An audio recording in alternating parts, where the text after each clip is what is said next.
আজ কিন্তু বাংলার মানুষ বুঝিয়ে দিয়েছে যে সেই 4 তারিখের অপেক্ষায় ছিল, যে এই 4 তারিখে কিন্তু যারা আজকে আমাদের অভয়াকে অন্যায়ভাবে শেষ করে দিয়েছে তাদেরকে কিন্তু উচিত শিক্ষা দিয়েছে আজকে আমাদের বাংলার মানুষ, বাংলার মায়েরা।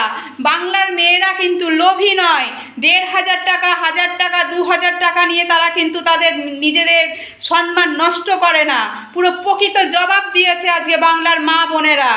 তাই সবাইকে বলবো, সবাই একসাথে হও এবং এইভাবেই যেন অভয়ার মাকে আমরা যেন বিচার পাইয়ে দিতে পারি। বন্ধুরা, এই ভিডিওটা তোমরা বেশি বেশি করে শেয়ার করে সকলের কাছে পৌঁছে দাও। এবং যে মা আজকে নিয়মিত চোখের জল ফেলছে, যে মা আজকে এখনো পর্যন্ত মাথার চুল আশ্রায়নি, যে মা আজকে এখনো পর্যন্ত তার মেয়ের বিচার পায়নি, সেই মা যেন আজ বিচার পায়। এটা কিন্তু আমরা মেয়েরা হয়ে, আমরা মায়েরা হয়ে আমরা এটা চাই, অন্যায়ের বিরুদ্ধে যেন প্রতিবাদ করা হয়।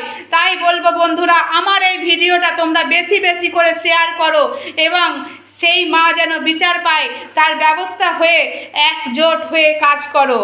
জয় শ্রীরাম।